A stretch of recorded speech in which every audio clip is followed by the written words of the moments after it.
አትርሱ። አንድ ቀን አለመኖር አለ፣ አንድ ቀን አለመጾም አለ፣ አንድ ቀን አለመጸለይ አለ፣ አንድ ቀን ፈልጋችሁ አለመስገድ አለ።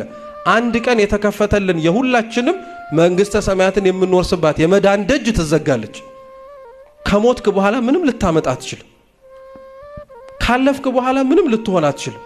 ክርስቲያኖች መኖር የምትፈልጉትን ክርስቲያናዊ ህይወት፣ መንፈሳዊ ህይወት ሳትኖሩት ሞት እንዳይቀድማችሁ፣ ሳትኖሩት ዓለሙ ያታላችሁ።